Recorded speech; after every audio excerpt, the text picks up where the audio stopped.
मानव जगत लाइव में आपका स्वागत है। कैमरामैन पारस सिंह के साथ मैं हूं शिवली रामपुरी। जो स्टोरी आपको सुना रहे हैं बड़ी हैरत अंगेज है। 2014 में एक एक्सीडेंट होता है, उसमें एक शख्स की बीवी अस्पताल में भर्ती कराई जाती है, वो मर जाती है। उसके बाद उसको दफना दिया जाता है। 2014 में ऐसा होता है और 2016 में वही पत्नी एक टीवी के कार्यक्रम में नज़र आती है और अपने परिवार को ढूंढने के लिए मदद की गुहार लगाती हुई वो उस प्रोग्राम में दिखाई देती है। पति के दोस्त उसको देखते हैं, फिर उसको बताते हैं। तो सवाल ये है कि आखिर जो 2 साल पहले मुर्दा करार दे दी गई थी, मर चुकी थी, दफना दिया गया था, वो 2 साल बाद कैसे टीवी के एक कार्यक्रम में नज़र आई और उसके बाद क्या हुआ और उससे पहले क्या हुआ, यही आज की कहानी है। उत्तरी अफ्रीका का एक देश है मोरक्को। ये मामला मोरक्को का है। मोरक्को में रहने वाले अबरार मोहम्मद वहाँ पर अपने परिवार के साथ गुजर बसर कर रहे थे। 2014 में एक कार एक्सीडेंट में उनकी पत्नी बुरी तरह से ज़ख्मी हो गई। पूरा शरीर जल चुका, डॉक्टरों के मुताबिक पूरा शरीर जल चुका। काफ़ी इलाज हुआ, डॉक्टरों ने मुर्दा करार दे दिया।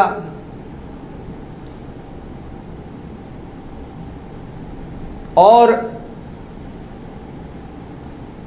अबराग मोहम्मद की बीवी को 2014 में दफना दिया गया। बात ख़त्म हो गई। वो अपनी बीवी के गम में काफ़ी वक्त तक डूबे रहे। उसके बाद 2016 में उनके एक दोस्त का फ़ोन आता है। वो कहते हैं कि जल्दी से आप टीवी ऑन कीजिए। वो कहते हैं ऐसा क्या हो कि टीवी ऑन कीजिए और एक प्रोग्राम देखिए। वो टीवी ऑन करते हैं। टीवी ऑन करने के बाद वो टीवी में 2014 में मरी अपनी पत्नी, जिनको दफना भी दिया गया था, उनको देखकर हैरान हो जाते हैं और वो बाकायदा उस प्रोग्राम में अपने परिवार और पति के बारे में बात कर रही थी। उस प्रोग्राम का नाम अल मोख्ता फ़ोन नाम था। टीवी कार्यक्रम में उनकी बीवी को बुलाया गया था। वो कह रही थी कि 2 साल से पति से नहीं मिली। अब किसी तरह से उस पर नंबर भी थे, कार्यक्रम के बात की गई, मुलाकात हुई, पत्नी वही, सब बातें वही। अपने परिवार से मिली, शौहर के पास आ गई। मीडिया में इस मामले ने काफ़ी सुर्खियां बटोरी।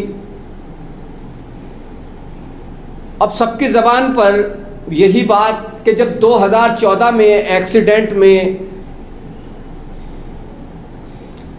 ज़ख्मी हो चुकी थी, पूरा शरीर जल चुका था और दफना दिया गया था, उसके बाद वही औरत 2016 में कहाँ से आ गई। और अगर ये बीवी है तो फिर जिसको दफनाया वो कौन थी। तो इस मामले का खुलासा कुछ इस तरह से हुआ। दरअसल जब 2014 में एक्सीडेंट हुआ और अस्पताल में अबराग की बीवी को भर्ती कराया गया, तब डॉक्टरों ने कहा कि उनकी बीवी का बचना मुश्किल है, हालत बहुत सीरियस है, लेकिन कोशिश जारी है। और डॉक्टरों ने ये भी कहा कि हम कोशिश कर रहे हैं, लेकिन आपको अस्पताल का बिल अभी भरना होगा। अब अबराग अस्पताल पहुंचे थे, उनके पास पैसे नहीं थे, तो वहाँ से वो पैसे लेने के लिए 4 घंटे का सफ़र तय करके अपने घर पहुँचे। उनके घर का रास्ता अस्पताल से करीब 4 घंटे का था। वहाँ वो पहुँचे और पहुँचने के बाद उन्होंने घर से पैसे लिए। घर से पैसे लेने के बाद वो अस्पताल पहुँचे। अस्पताल में डॉक्टर को पैसे दिए, लेकिन डॉक्टरों ने कहा कि आपकी बीवी की मौत हो चुकी है। बहुत कोशिशों के बावजूद भी उसे बचाया नहीं जा सका। अब जब डॉक्टरों ने यह कहा कि बीवी की मौत हो चुकी है तो उनको बड़ा झटका लगा।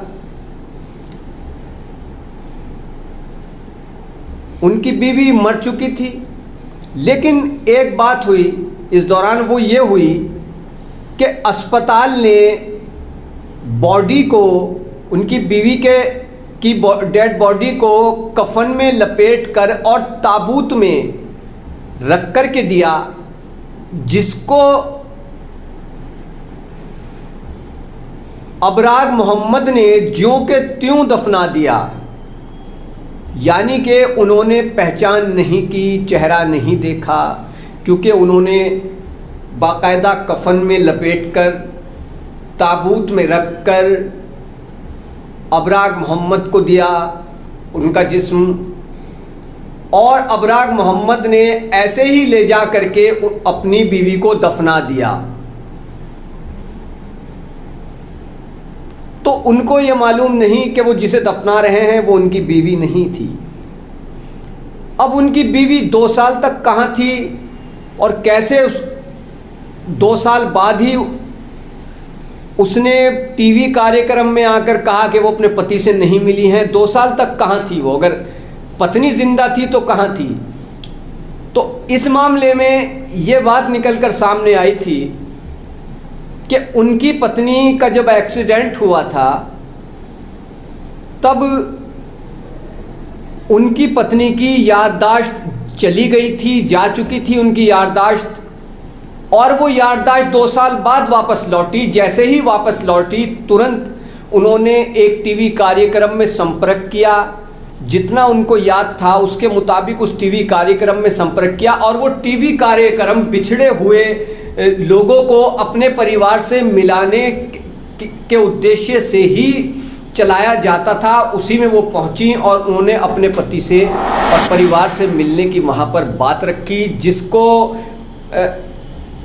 अबराग मोहम्मद के दोस्तों ने देखा और उन्होंने अबराग मोहम्मद को फ़ोन किया कि तुम्हारी ही पत्नी है और वो कह रही है कि मैं 2 साल से नहीं मिली अपने परिवार से, अपने पति से, और तुम्हारी पत्नी के देहांत को भी 2 साल हो चुके हैं, और ये जो औरत है, जो महिला है, ये बिल्कुल हूबहू वही है। तब अबराग मोहम्मद ने संपर्क किया और वो वहाँ पर पहुँचे। तो इस मामले में डॉक्टरों के मुताबिक उनकी याददाश्त चली गई थी। जब याददाश्त वापस आई, कार्यक्रम में वो पहुंची, पति और परिवार से मिलने का प्रयास किया और आखिरकार वो कामयाब हो गई, पति और परिवार से वो मिली। अब वो लाश का जो हुआ उसके बारे में वो एक रहस्य ही बना रहा कि शायद वो एक अस्पताल की गलती थी कि अस्पताल ने किसी दूसरी महिला की लाश को कफन में लपेटकर ताबूत में रखकर गलती से अबराग मोहम्मद को दे दिया था, और अस्पताल को भी ये लगा था कि ये उनकी बीवी है और उसकी मौत हो चुकी है, जबकि उनकी बीवी की याददाश्त गई थी। और याददाश्त जाने के बाद वो वहाँ से कैसे अस्पताल से निकली या क्या मामला रहा, ये भी एक रहस्य ही बना रहा।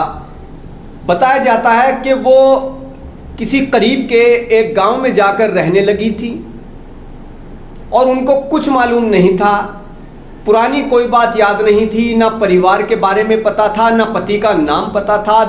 धीरे धीरे करके 2 साल बाद जब किसी तरह से उनकी याददाश्त वापस आई तब वो टीवी के कार्यक्रम में पहुंची। ये मामला मोरक्को का है। मोरक्को उत्तरी अफ्रीका का एक देश है और जब ये मामला 2014 में एक्सीडेंट हुआ, 2016 में वो उनकी पत्नी मिली अबरार मोहम्मद की, तब इस मामले ने सोशल मीडिया में भी काफ़ी सुर्खियाँ बटोरी थी। तो फिर किसी रोज़ ऐसी ही किसी कहानी के साथ आपसे रूबरू होंगे। तब तक के लिए इजाज़त दीजिए। मानव जगत लाइव को ज़्यादा से ज़्यादा सब्सक्राइब कीजिए, वीडियो को शेयर कीजिए, लाइक कीजिए, कमेंट कीजिए। धन्यवाद।